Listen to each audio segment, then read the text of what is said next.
Ito na nga ho mga kababayan 'no, itong naging desisyon ni Senator Marcoleta sa nangyari nga hong bicameral meeting kahapon, isang malaking big no ho ang kanyang, sagot diyan.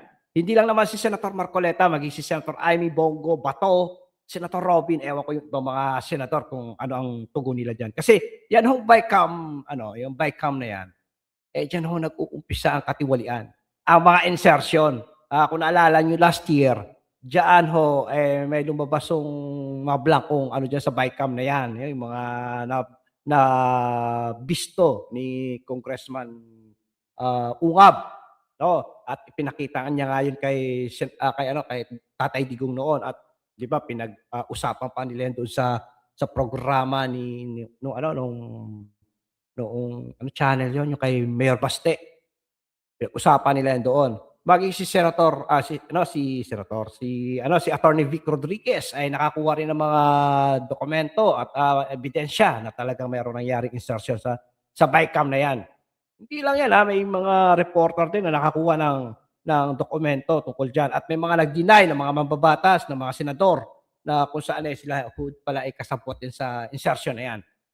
Ano pa, yung insertion kasi na yan, 'no, lalong-lalo na ngayong 2026 kailangan ho nila mag-insert ng mga pondo na wala naman talagang popondohan kundi yung pagpapatalsik lamang kay VP Sara at siyempre yung nalalapit na election 2028. Maaga nilang pinaghahandaan ho yan mga kababayan. Ang tanong, yung iba bang mga senador diyan ay tumutol din kaya? Kasi hindi ko masyadong na ano, eto lang talagang ano ko 'tong 5 senador na ito 'no, na mahigpit na tumutol diyan. Sabi nga ho, kailangan nila talaga ng pondo 'no, para sa pagpapa-impeach kay Sara kasi 'di ba naalala niyo nangako si BBM na merong makukulong na mga senador pero wala naman daw nakulong, ha? Sabi nga ni Attorney Rowena Guanzon. Baka naman kaya gano'n, gagamitin nila yang mga senador na yan 'no, para bumoto ng yes to impeach Sara sa next year. Oo, yung mga nasa lower house, yung mga congressman, gano'n din gagamitan uli nila ng pinagbabawal na teknik, ah, kagaya ng ginawa nila na inofera nila ng pondo kapagka hindi ka pumabor sa yes to impeach Sara, wala kang budget, parang gano'n.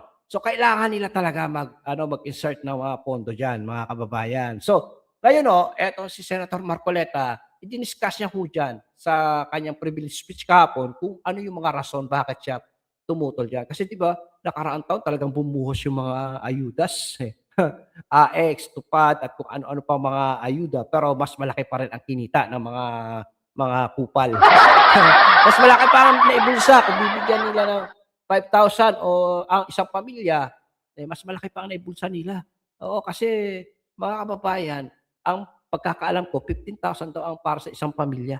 'Yan ang talagang pero mas malaki pa rin ang naibubulsa sa kanila. Kumita pa rin sila, tubong lugaw sila. Sabi niya kumikita ang kabuhayan yung mga insertion na 'yan. So, 'yan ho ang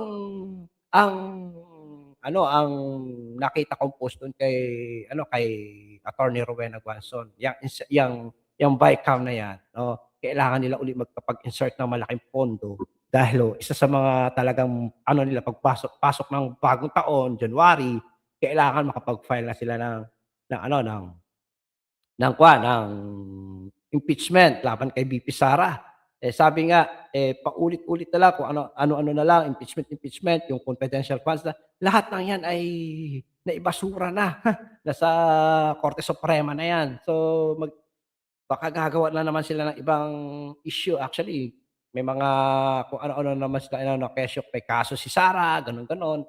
Alam niyo naman ho, kahit na wala naman dapat kaso, gagawa sila ng paraan. Kasabwat na nila diyan yung mga kupal, yung mga bugok. Oo, meron pa nga ho ako nakita rin na post si Sastro Ganto Sasot, binabakbakan niya 'tong si Cielo Magno, eh. Kasi si Cielo Magno professor ho yan, matalinong tao ho yan, pero ngayon nagpapakabobo. Bakit? Kasi naka-focus siya sa 125 million, kailangan daw ng transparency ng taong bayan. Samantalang yung nakawan sa gobyerno, yung sa flood control na umaabot na ho ng trilyon, wala silang kibo. Hindi ba naman mga talokos, hindi ba naman mga bobo, nagpapakabobo, 'di ba? Okay, so bago tayo patuloy mga kababayan, nais ko munang paalala sa inyo na etong Palitan ni Clearance TV ay humihingi ng suporta. Sana ho kung kayo ay bago pa lamang dito sa channel ko, paki-like naman ho. At please lang, subscribe nyo na rin po itong aking channel, no? I-like and share nyo na rin po mga kababayan. So pakinggan natin itong privilege speech ni Senator Marcoleta. Esteemed colleagues, we're gathered today as part of our solemn duty to uplift and protect the welfare of our people by ensuring that this 2026 budget will be a million light years away from the controversial 2025 General Appropriations Act, tagged as the most corrupt, the most scandalous, and the most anomalous budget the Philippines has ever had in years. Yan. Mr. President, my no vote is anchored on concrete audit findings, fiscal patterns, and policy distortions surrounding various financial assistance programs or ayudas. I may not be part of the bicameral conference committee, but I have faithfully participated in scrutinizing critical aspects of this budget. From the committee hearings, sinamahan natin ang napakasipag nating chairman of the Finance Committee, Senator Sherwin Gatchalian, hanggang sa isa lang na dito sa plenaryo ang committee report. Let me be clear at the outset, Mr. President, I voted in favor of the Senate committee report. I supported our Senate version because it reflected hours of rigorous scrutiny during committee hearings and plenary debates, where we collectively tried to correct the mistakes of the past, particularly those that plagued the 2025 budget and the corrupt and rotten system that gave birth to and proceeded from it. However, come the bicameral conference committee deliberations, tila bumalik sa dating forma ang mga alokasyon na maingat nating binantayan. I commend the move of both houses in acceding to the call of the people to have a transparent and open bicameral conference, and in giving the largest allocations to education, health, and agriculture as mandated by our Constitution. Yet, despite these praiseworthy actions, it seems that we have let our guards down in deterring provisions prone to abuse and political patronage. Mr. President, I am not against helping the poor. I have always fought for them. The state has the constitutional duty to assist vulnerable sectors in pursuit of social justice. But after decades of pouring billions into short-term assistance, we cannot deny that the current system of socio-economic interventions is not lifting out our people from poverty. It is merely managing it, and poorly at that. From the start, I have repeatedly expressed my position on the proliferation of ayuda programs. No matter how noble our intentions are, Mr. President, the outcomes fall short of what we envision. After years of pouring billions into short-term assistance, the hard truth remains. The lives of our people are not improving. Worse, the number of Filipino families who consider themselves poor continue to rise. The data are unmistakable, Mr. President. The September 2025 Social Weather Station survey revealed that 50%, or at least 14.2 million Filipino families, consider themselves poor, 1% higher than the 49% previously recorded just 3 months earlier. In 2024, the annual average for self-rated poor families stood at 57%, while both 2023 and 2022, the average was 48%. Even more alarming, as of November 5, 2025, about 22% of Filipino families experience involuntary hunger, going hungry with nothing to eat, at least once in the past 3 months, the highest level recorded since 1998 outside the pandemic. Mr. President, these are not abstract statistics. These are lived realities. And they beg the question, if ayuda is working, why are more Filipinos continue to be hungry and poor today? Correct. AIX, Bakit ka? May 5, tupad. Samutsari na ang naimbentong dagdag na listahan ng mga ayuda. Iba't ibang termino rin ang nagagamit. Ngunit patuloy lamang itong naabuso at nagagamit pampolitika. Yan. At hindi ito haka-haka lamang, Mr. President. Ang Commission on Audit na mismo ang nagsabi, noong 2024 COA Audit Report, binatikos ang 4.157 milyong AIX disbursements na inilabas kahit kulang ang mga dokumento. Ilang DSWD field officers din ang nag-ulat ng mababang utilization rates. Non-compliance sa payment schedules at weak validation ng mga beneficiaries, creating serious risks of overestimated targets and improperly screened recipients. COA further reported a duplication between AIX and ACAP, allowing multiple availments by the same beneficiaries, assistance granted to above minimum wage earners and college students, repeated assistance within short periods from different offices, and the non-implementation of 168. Okay. So may parte yan mga kababayan ha. Maisingit ko lang ito. Tama yung sinasabi ni Senator Marcoleta na yung mga ayudas na yan, no? Kagaya ng AIX, tupad kung ano pa. Ginagamit lang naman yan nilang paraan para sila makapangurakot. Sabi ko nga kanina, mas malaki pa nga ang naibubulsa nila kesa doon sa naibibigay sa taong bayan. Diba? Pupuntahan nila, kunyari, para sa AIX to, 20 million. Ang ipamimigay lang nila, 5 million. Sa kanila yung 15 million, mga kababayan. So, ganyan ang posibleng mangyari uli kung hindi babantayan talaga itong ito. Kasi, alam nyo, wala nang pera ang Pilipinas. Basta lala sila makapanlusta, hindi nila iniisip yung kalagayan natin. Kaya tuloy, hirap na hirap tayo. Hindi naman talaga nakakatulong yung ayuda na yan eh. Kasi pag binigyan mo ang isang pamilya ng 5,000, minsan nga sa isang pamilya nakakatanggap pa nga 2 beses eh. Bigyan mo ng 5,000, bukas makalawa wala na ho yan. Pero yung nais na ni Senator Marcoleta na batas tungkol sa libreng kuryente, habang buhay yung mapapakinabangan ng bawat pamilyang Pilipino.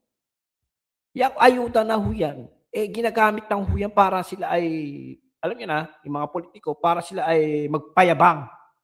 Na kuno binabigay namin to sa inyo, kaya sa susunod na eleksyon, huwag nyo kaming kakalimutan.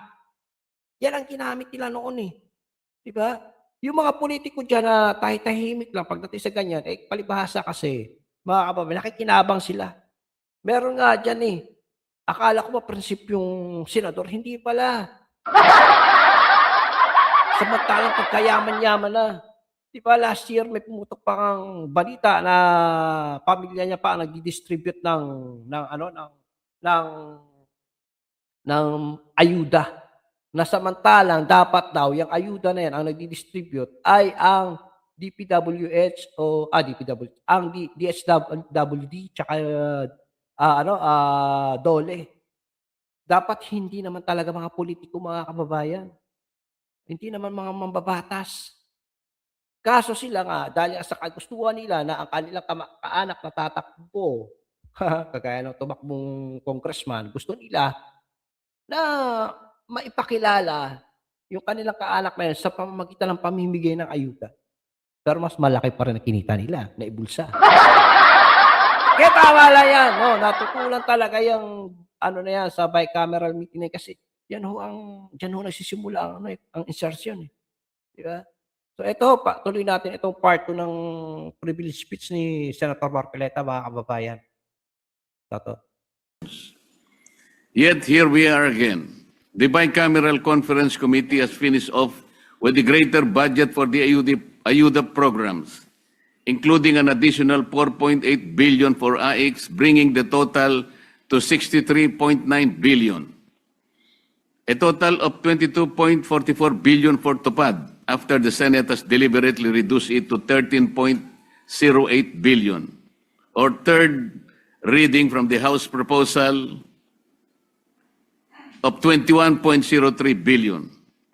The revival of MyFIF at 56.6 billion, despite the Senate's earlier attempt to shift to zero balance billing to curb politically mediated medical assistance and push genuine universal healthcare reform. And the insertion of 10 billion for the presidential assistance to farmers and fisherfolk, despite its deliberate removal under the Senate committee report. These four ayuda reforms or programs alone, now totaling 147.9 billion, are just among the many other discretionary assistance programs. The same pattern emerges in the restoration of unprogrammed appropriations. After initial assurances that these standby funds would be scaled back, the bicameral committee reversed its course and restored unprogrammed appropriations to 243.4 billion, even higher than the House-approved level, as far above the Senate's reduced version of 174.55 billion. This is recklessness. Mr. President, when we place massive increases in ayuda and standby funds side by side, a troubling picture emerges. We are expanding both the soft channels of political patronage and the fiscal backdoors that allow them to be financed, all while claiming to pursue reform and discipline. This is impunity. Mr. President, other countries show us that assistance can be productive and empowering. Vietnam, for example, focuses on livelihood-enabling support, such as boats and fuel subsidies for fisherfolk, rather than endless cash handouts that foster dependency. Yet, in this bicameral report, we doubled down on unprogrammed funds and lump sum assistance instead of redirecting resources toward long-term solutions for food security, jobs, education, and healthcare systems. The Philippines can take it a notch higher by enhancing the implementation of our electricity lifeline rate. Senate Bill number 63, one of my priority bills, Mr. President, aims to exempt all household consuming 200 kilowatt hours of electricity or less. A median of about 1,750 pesos for 5.5 households will only cost the government an estimated 115 billion pesos per year. This provides for a more transparent and targeted assistance for qualified individuals.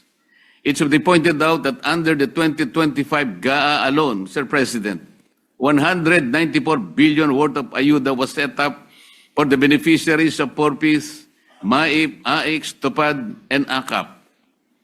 Senate Bill 63 can lead the way for the re-evaluation of these programs in the future and hopes for lesser reliance on these unviable interventions.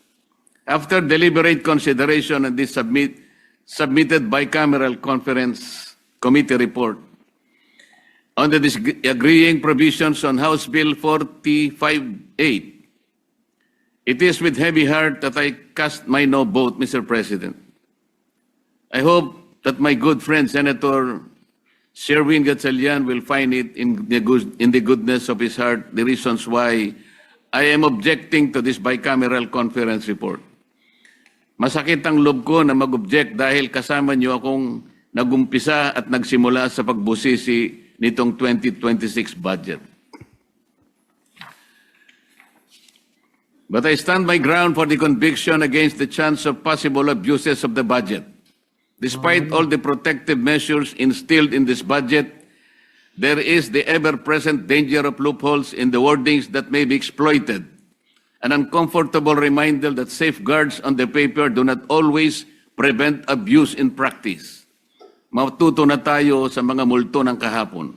Yan. Huwag na nating bigyan ng pagkakataon na maulit ang mga anomalyang hanggang ngayon ay hindi pa napapanagutan at nagdulot ng puot sa ating mga puso. Yan. Maraming salamat, Mr. President. George the Leader. Mabuhay ka, Senator Marcoleta. Ipinaglalaban mo kaming mga Pilipino. Yan ang gusto namin. Kaya ka binoto namin dahil hindi ka para sa mga politiko, kundi para ka sa tao bayan. No, alam niyo mga kababayan, yung kanyang isinusulong na batas na libreng kuryente sa mga below 2,000 pesos na magkukonsumo ng electricity bill, napakalaking tulong ho nun, eh. Imbes nga naman na ayuda, pera ang ibigay, diyan na lang sa ano na yan, sa batas na isinusulong ni Senator Marcoleta. Kaso mga kababayan, kasi kaya ayaw nila niyan, wala, hindi na nila mapapakinabangan, hindi sila makakapambulsa, 'di ba? Hindi na nila magagamit yung ayuda para sila ay magpakilala ang mga tumatakbong, congressman, senador, 'di ba? Ganyan 'yan, eh. So, ang ano natin dito mga kababayan, sana suportahan din natin itong ano ni ano, 'tsaka tama lang talaga 'no, kasi yung bigno na 'yan, sampal sa pagmumukha nila 'yan. Na hindi lahat ng mga mambabatas ay papabor sa gusto nila dahil nga diyan nagaganap ang insertion, ang korapsyon. Kung merong magagalit kay Marcoleta, ibig sabihin atat na mambulsa. 'Di ba? Kung may magagalit kay Amy, kay Bato, kay Bongo, kay Robin, tsaka kay Marcoleta na mga senador, ibig sabihin atat na atat sila mambulsa. Ibig sabihin mga kababayan, gusto lang talaga nila magkapera. Wala silang malasakit sa atin. So, yun 'no, narinig natin ang privilege speech ni Senator Marcoleta. Medyo hindi maganda ang signal ko kasi ano 'to, online recording ho itong aking video. Magpapaalam na ho ako sa inyo at, muli ako ho'y nakikiusap. Itong balita ni Kuya Rans TV, sana po suportahan niyo po 'no. Sa mga bago pa lamang, paki-like, share, and subscribe po nitong ating video na ito. Maraming salamat. Hanggang sa muli, ingat po tayo. God bless. Bye-bye.